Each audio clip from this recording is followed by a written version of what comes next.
Yo, what's up, guys? Why Not Be Reckless, aka Why Not Be Casting. I'm one of the HCS commentators, and we have another HCS weekly report for you. We're gonna break down the HCS North American Super. $125,000 were on the line, so let's talk about it. We're gonna start off quickly in pools. Sentinels finishing off 3-0. United finishing second place. Complexity were able to take a game off of Sentinels, but weren't able to finish in that second place. Sentinels coming out on top, and I don't think really there's much of a surprise there. But in Pool B, I think there was a lot to talk about. Cloud9 able to get their revenge on Renegade, leaving and going to the FaZe clan. Meanwhile, Bound fitting in like a glove. Cloud9 not only pulling the 3-0 sweep in pools, but also able to remain undefeated. Meanwhile, Oxygen Esports, this is the best roster that Oxygen Esports have put on paper. I don't only say that, also Coach Trey Try of Oxygen said that they're the real deal right now. Watch out for Oxygen Esports. They were even able to get a big win onto FaZe Clan, finishing off second in their pools and probably being one of the biggest upsets, one of the biggest storylines that we've seen in pool play, especially in Pool B. Pool C was interesting. Optic finishing off undefeated. G1 coming out after letting go Tony Two Turns, who ended up on Forbidden Fruit. G1 able to finish off second place in pools, and a lot of people were making a bit of noise for that, but weren't much. We'll talk about G1 obviously a little bit more, which I'm sure you guys are waiting for. Forbidden Fruit after dropping Envoy from Fnatic. Forbidden Fruit combining Tony Two Turns and Envoy and able to get the big win on Fnatic. That was huge. That was the start. Forbidden Fruit finishing off third place. Fnatic having a very rough tournament. Pool D, the pool of death. G2 started off the day beating out Space Station Gaming, but did end up losing to Pioneers in their matchup. Space Station Gaming, I want to say beat out Pioneers, but lost to G2 in the first series, and Lions were able to get the win on Pioneers, and that was a big upset right there. G2 ended up finishing off first place. I talked about this pool being really tough and that anybody come out on top, and with the way things kind of went, it was crazy, but G2 end up on top. When making it to bracket play, Oxygen Esports played lights out, not good enough to stop them from getting swept from Sentinels. G1 were able to get the 3-1 finish onto G2, a red hot G2. By the way, Barcode, an absolute stud. But G1 just a little bit better. Optic Gaming able to sweep Space Station Gaming. Space Station Gaming, they were a damn good roster, but, you know, Optic Gaming just on another level. No surprise there. Cloud9 going to Game 5 with E United. That was one hell of a series, but Cloud9 advanced forward. In the winner's semifinal, Sentinels able to get the 3-1 on G1. Watch out for that matchup in the lower bracket. We'll talk about it. But Sentinels move on to the winner's finals, guaranteed top 3 in the tournament. Optic Gaming sweeping Cloud9. I think that was a surprise. I was expecting Cloud9 to, I was expecting this to go to Game 5. But Cloud9 not even able to get a singular win on Optic Gaming show just how strong they've become. Optic Gaming an absolute threat, even 3-1ing Sentinels in the winner's bracket finals. Sending Sentinels down to the loser's bracket, having to win one more in order to make it to the grand finals. We got to talk about that elimination bracket. We'll probably start around here. G2 getting their revenge on Pioneers, 3-1 over them. They finished first place in the pool for a reason, but Pioneers were able to catch them lacking a bit in pool play. G2 bounce back in championship bracket.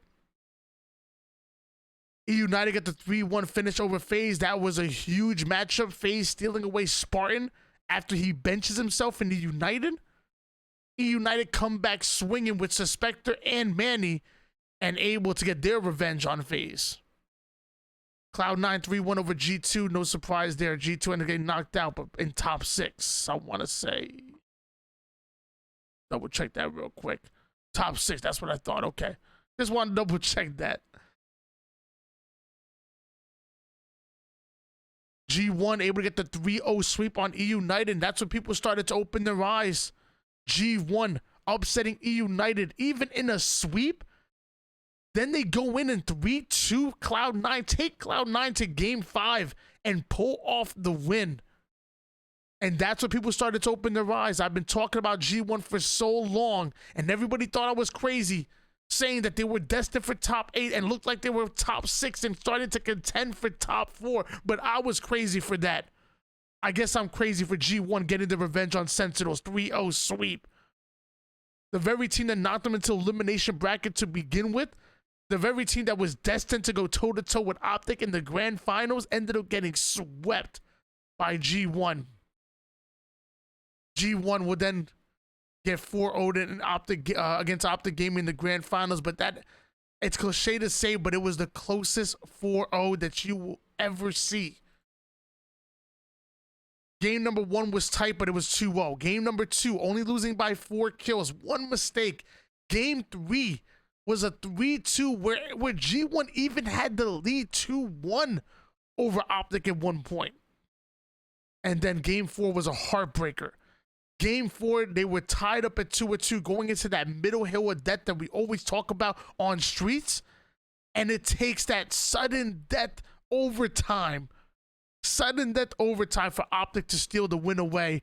It was heartbreaking. We expected to see a reset, and sadly, Optic just sweep the rug right on the G1, and Optic end up your champions of your North American Super. $45,000. Woo! $45,000 does Optic take home, along with 15,000 pro points. But to me, the real story, G1, man. G1 of the real deal.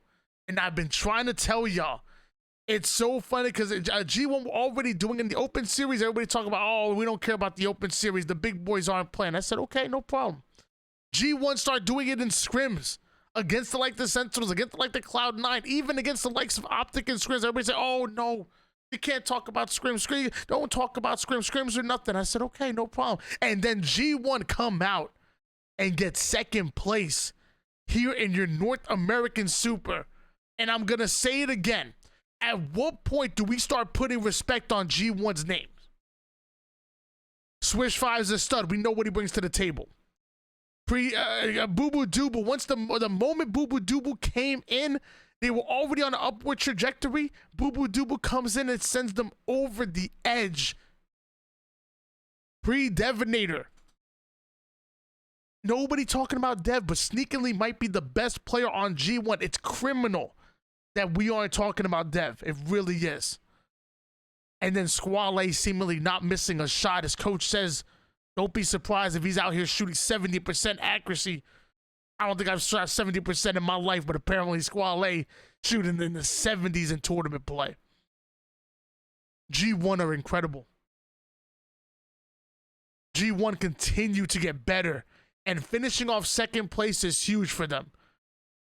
And it's so funny because you hear them talk like champions. They're over here. I hear Kenny Vaccaro, the owner of G1, by the way, former NFL player. I hear him talking about, we're ready to win championship. We're not a Cinderella story. He says this is only the beginning. One of his tweets. This is Kenny Vaccaro, owner of G1. G1 are nasty. And it's crazy that Optic were the ones to win the tournaments, and somehow the team to talk about is G1.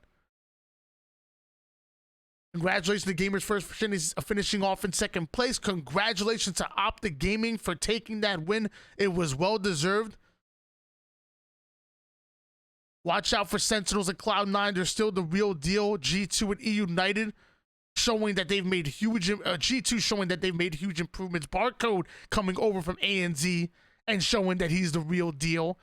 E United showing that they can bounce back even after losing Spartan. Pioneers and FaZe, they got some work to do. Simple as that. This is the first time in a major tournament Pioneers finish outside the top 6. First time in a major tournament that FaZe do as well. And FaZe is supposed to be that God squad. I think there's time before Orlando and definitely time before Worlds, and I want to see Pioneers and FaZe really hit the ground running. I want to see them get to work, put in the grind. I'm sure they'll do that. I have no doubt that we'll see them succeed. But that's gonna be it for this video. Woo.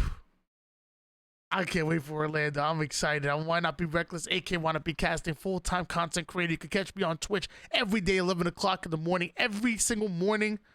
We do YouTube videos like this all the time. In case you're new, drop the subscribe. You're going to love the content. And watch out for me commentating on Esports Arena almost every week. You know, you can see me casting for Louis V Titan. Anytime there's an Open or Pro series, you already know. And also during these major HCS events, I handled the B stream with Jersey and Active, and it was incredible. Also, make sure you check out the podcast every Wednesday night with Active, 10 p.m. Eastern on HCS Source, and also every Friday nights we do a podcast with Shyway on Esports Arena Live, twitch.tv/Esports Arena. Also gets put onto their YouTube as well. Catch you guys later, guys. I'm gonna head out. Catch you guys later. Love you guys all. Peace out.